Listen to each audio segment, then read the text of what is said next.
so excited to be here to talk about remote patient monitoring. I am an acute care nurse practitioner, and I certainly did not expect this to be my trajectory. I really thought I would stay in the hospital forever. I started out in CVICU, and then I became the nurse practitioner for the chief of cardiac surgery, and I really thought that's what I would do forever because, you know, when you're young, you think things like that. But I began to see quickly all the brokenness that we had in the healthcare system, and that became more of my job and really took away kind of my passion for why I was doing it. So about that time, I had one of the chief medical officers for one of the largest payers to approach me, and he said, would you be interested in being over our remote patient monitoring program? And I said, well, I really don't know anything about it. And he said, well, neither do we. So, you know, he said, just wing it. And so I remember I went to a library and I did all kinds of searches trying to find best protocols, best practices, and there was just nothing out there. So I really did have to wing it, and I had to make it work, and so I ended up doing it for 5.5 years. It was a CHF program, and it was very successful, but I learned a lot, and so I'm going to share with you today some of those little nuggets of wisdom of how to engage patients, how to have telehealth adoption, and so that is what we're going to discuss today. Let me get this up. So it was a CHF program, and it ended up reducing readmission rates by 40%, and so that was quite significant. It's larger than the national average. So I went into it very much as a skeptic, but I walked away knowing that it was very effective, very efficient, and the patients loved it. So the vendor that we used was Care Innovations, so I was very excited when I was able to come on board with Care Innovations and work with customers to teach them best practices on how to adopt and how to have patient engagement. So let's get started. We'll go now. Okay, so patient engagement, and to start the adoption approach, the first thing that I think many people do not realize is that the engagement starts not when you get your hands on that patient list, but it's when the organization as a whole decides they're going to have an RPM program. It's very important that they have buy-in and they produce and give the resources and the staff needed. If they don't, the program will be dead in the water, and I've seen it happen time and time again. So you've got to have, on the top level of leadership, you've got to have support, you've got to have a champion. And so the executive sponsorship is very, very important. You want to make sure that your team that you select to work with these patients, they have to be a very specialized team because it's a total different way of interacting with patients. And it's really good to have them on the design process and let them have their finger on it so they can have, feel like a shareholder. They feel like they can take ownership of this because they're the ones that are going to be engaging and recruiting the patients. And so you want to make sure that they really feel included in the process. And you also want to have a team that's going to be able to help you pull together a focused recruitment list. You want to make sure you get the best group of patients to go after and to target. It's not for everybody, and you have to figure out kind of that sweet spot of where your patients are. Clinically, as I just said about getting that list, you want to make sure you have a really good inclusion and exclusion criteria, and this is very specific to the organization. Sometimes it's just based on the condition. Some people will add thresholds. Maybe if you're doing a diabetic program, you want to make sure they have a hemoglobin A1C that's greater than 7.5. So you don't want to have a huge list. You don't want the net so wide that you've got, patients that wouldn't necessarily do well, but you don't want it so narrow that, you don't have a good selection to choose from. You want to make sure it's the right condition, and the condition has to match up to what your organization's goals are. So if your organization's goal is to reduce readmissions, which is most people, then you want to pick a condition that has high readmission rates, such as CHF, COPD, diabetes, hypertension. And you also, with those diseases, you tend to see big progress within a small amount of time. You want to make sure you're getting the right patient. If you've got a patient that says, I'm not doing it, I don't want to do it, I don't care, they're probably not a good fit. So don't try to change their minds necessarily. So it's just not for everybody. So you want to make sure you're going after the right patient. And once that patient says yes, you do not delay. You immediately get them engaged, you immediately get their equipment to them, because the more time between them saying yes and then you getting their remote monitoring equipment to them, that could really, could become disengaged and decide they don't want to do the program. So get it to them as soon as possible. I found that is a very key factor in making sure that patients are going to be engaged. So you want to handle that very quickly. So in order to increase your chances of adoption of a program and to have continual patient engagement, there are several things that you can do throughout the entire program process. So before the program, you obviously, as we discussed, you want to have the right inclusion-exclusion criteria. I have found that often in programs, these will change over time. Sometimes we'll feel like that maybe one set that we created, it's not working, so we need to go back and make some adjustments. You want to make sure you have the right team involved, from the clinicians to the recruiters. You want to have people that you want to engage your engagers.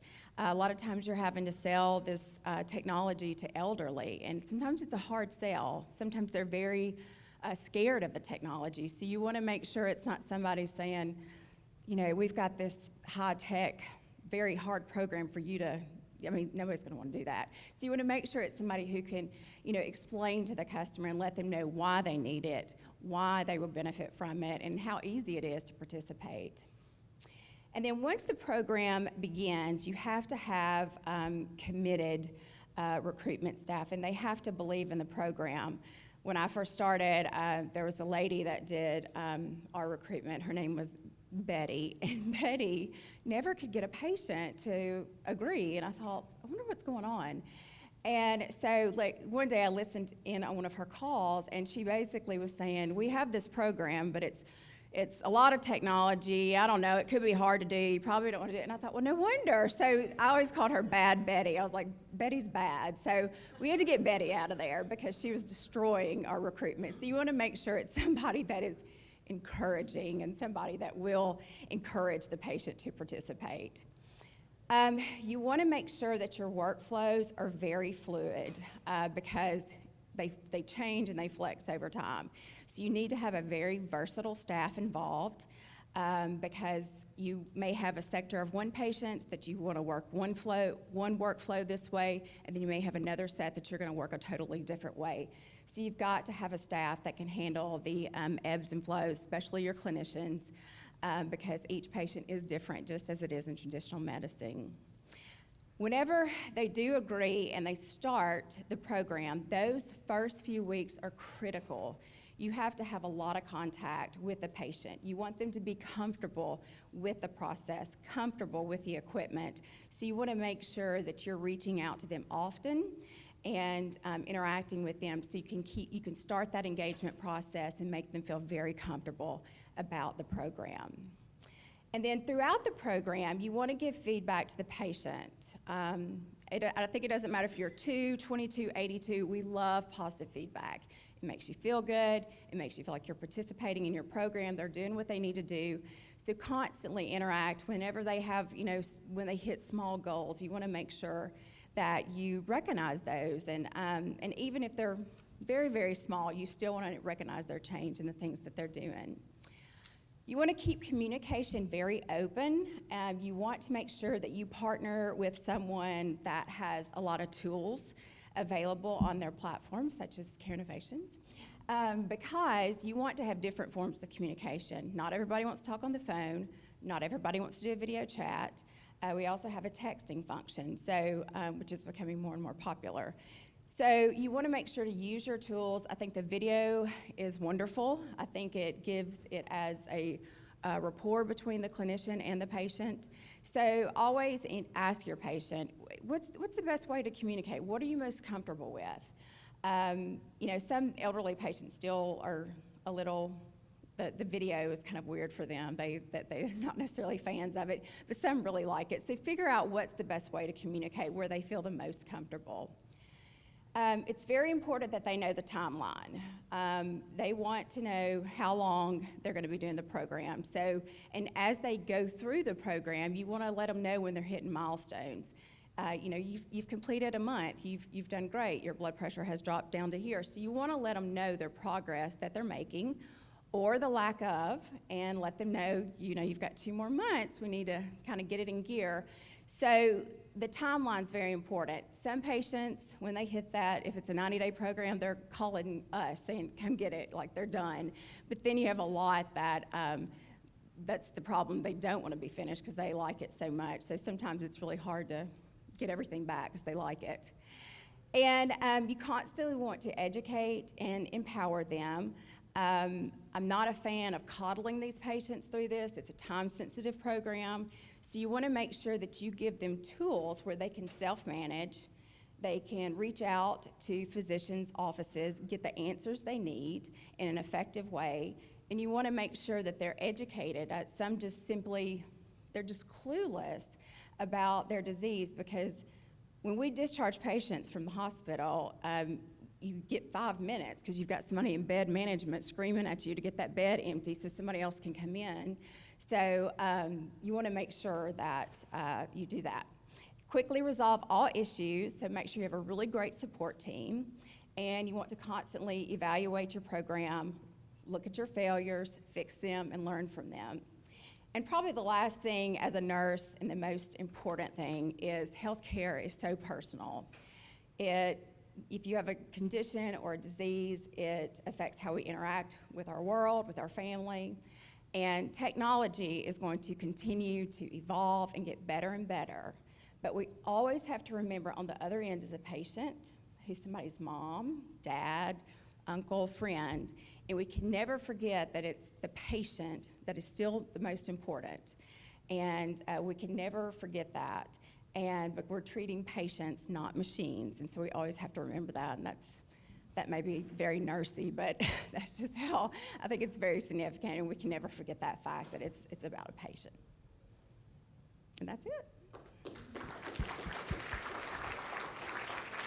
Thank you so much. Do you have any questions? Do I have some time for questions? Okay. One second.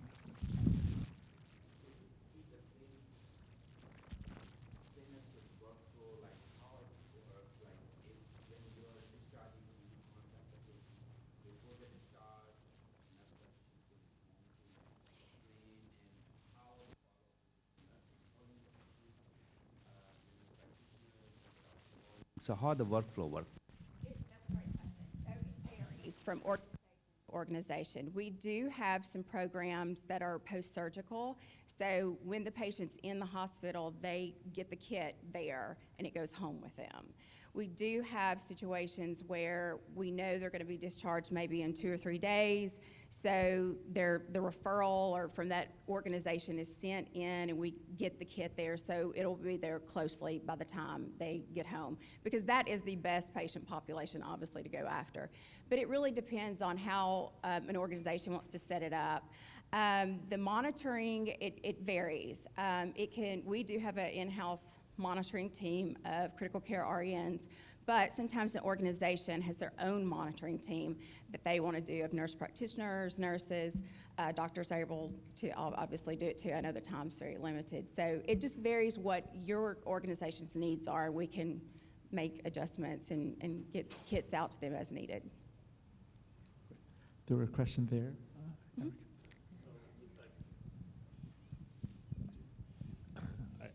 My question is, how do you sort of navigate concretely the challenges? Because it sounds like a lot of your patients, especially with CHF, may be more older, and the technology element is a challenge. So how do you concretely sort of navigate those, educate those sort of technology barriers, like your former, I'm assuming former employee Betty, she was very negative towards that. So how do you navigate those in terms of patient education? Do you install the apps? Do you step by step, walk through them with this? Yes, so the kit is, when the patient gets the kit, it's already set up with their health sessions, it has their name on it, and then our logistics team will reach out to the patient within a couple of hours once it's delivered to get them started, have them walk through it. Especially with the elderly patients, I always say to them, can you do an ATM machine? If you can do an ATM machine, you can do this iPad. Most do very well with it. Most of them already have it set up. 5 years ago, I think it was more difficult, but now as more and more elderly are doing FaceTime with grandkids and they're having the smartphones, they seem to be doing a lot better with it. But if someone is really struggling, sometimes we'll bring in a grandchild that will help the grandmother or grandfather with the equipment.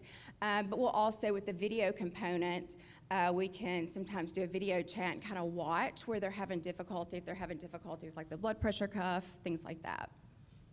Leslie, thank you so much. Thank for that. you. May I ask, like, you guys been doing this for home monitor for like probably longer than anyone Yes. else out there. Yes. Is there a certain like problem you wish someone could solve? Is there a certain thing like maybe new technologies that's coming out you wish like?